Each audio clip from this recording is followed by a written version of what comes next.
Olá, tudo bem? Hoje eu ouvi um colega comentando num grupo de WhatsApp que ele entendia que o STF ia julgar válidos os contratos de pejotização e prestação de serviços quando forem escritos. E aí, essa seria a competência da Justiça Comum. Nos demais casos, a competência seria da Justiça do Trabalho.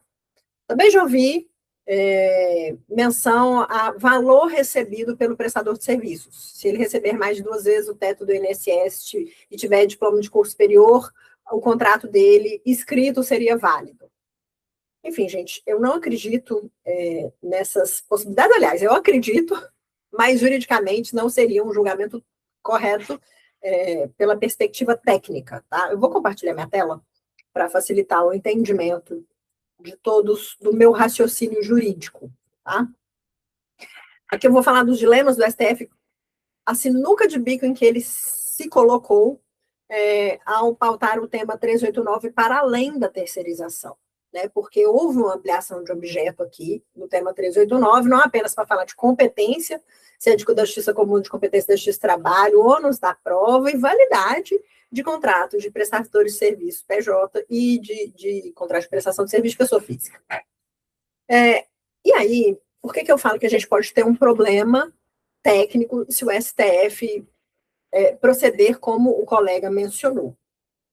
Ele vai usurpar competência do Poder Legislativo se ele criar requisito não previsto em lei.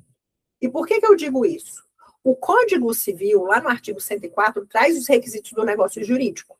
São 4, um deles está implícito, que é a vontade livre das partes, a vontade não viciada, não tem vício do negócio jurídico na vontade das partes. E eu tenho agente capaz, e eu tenho objeto lícito, e eu tenho forma prescrita ou não defesa em lei. E aí, a gente tem que se lembrar também que o artigo 107 do Código Civil prevê que, em regra, a forma é livre, não escrita, portanto. Então, como que o STF, sem usurpar competência do Legislativo, vai criar requisito do negócio jurídico não previsto em lei? E aí, a gente tem que se lembrar que existem normas que prevêem, sim, que o contrato seja escrito. Aqui, que toca a nossa relação trabalhista, eu trouxe alguns exemplos. Por exemplo, aqui, ó, o salão de beleza. A lei do profissional parceiro do salão de beleza. Ela exige o contrato escrito. Então, aqui, se eu estou diante de um cabeleireiro, barbeiro, esteticista, manicure, pedicure, depilador, ele não tiver contrato escrito, eu entendo que a competência tem que ser da Justiça do Trabalho e a avaliação dos requisitos do vínculo de emprego da Justiça do Trabalho. Mas se todos os requisitos da lei do salão parceiro estão sendo observados pelas partes, aí é de competência da Justiça Comum avaliar o artigo 104 do Código Civil, a validade do negócio jurídico. Um outro exemplo é a lei do estagiário. Eu preciso de celebração do estagiário e com a instituição de ensino e com o local onde ele vai trabalhar. Aqui, eu tenho tudo isso, competência da Justiça Comum, não da Justiça do Trabalho, porque não há um vínculo de emprego. Descumpridos? Aí vamos ver se tem vínculo, se os requisitos lá do artigo 3º da CLT estão preenchidos. De novo, na lei de representante comercial, o artigo 27 traz os requisitos de conteúdo do contrato. Não observado o artigo 27, Justiça do Trabalho é competência. Observado o artigo 27 e 104 do Código Civil, competência da Justiça Comum. Agora, para a grande maioria dos negócios jurídicos, inclusive de contratos típicos, previstos lá no Código Civil, e o contrato de prestação de serviços é um deles, é um contrato típico, está lá no 593 e seguintes do Código Civil. Eu não tenho previsão de contrato escrito. Como que o STF, então, vai criar esse requisito não previsto em lei? Ferindo o artigo 107. Entendo que não poderia fazê-lo. Já fez muito absurdo, sei, mas tecnicamente não poderia fazê-lo, né? E o que eu não tenho visto ninguém debater é a ofensa à observância à lei da terceirização, a lei 6.019. Os artigos 5º-C e 5º-D trazem aquele período de 18 meses de afastamento do prestador, que já tinha um vínculo anterior, e depois ele volta como um terceirizado, seja PJ, seja prestador autônomo, seja empregado de uma outra empresa. Então, com esse foco da Lei 6.019, eu entendo que o STF tem um caminho válido para julgar o tema 389, um caminho tecnicamente legítimo. Ele vai mandar para a Justiça Comum, ele deveria mandar para a Justiça Comum.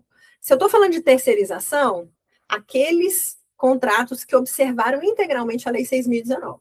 Inclusive, se a pessoa foi prestadora no momento anterior, ela só volta a prestar serviço para a tomadora depois de 18 meses. Ou seja, eu tenho esse intervalo de 18 meses observado. Aí na terceirização, quer dizer, ela não, tem contrato, tem tudo, mas não observou os 18 meses. Significa vínculo de emprego? Não. Significa competência da Justiça do Trabalho, ônus da prova da tomadora dos serviços, e aí vamos ver se ele é um autônomo verdadeiro ou não. Nós vamos avaliar os elementos do vínculo de emprego. E nos demais contratos? Se eu tenho previsão em lei de contrato escrito, e eu tenho lá o contrato escrito e etc., e artigo 104, bonitinho, competência da Justiça Comum. Não interessa o valor do contrato.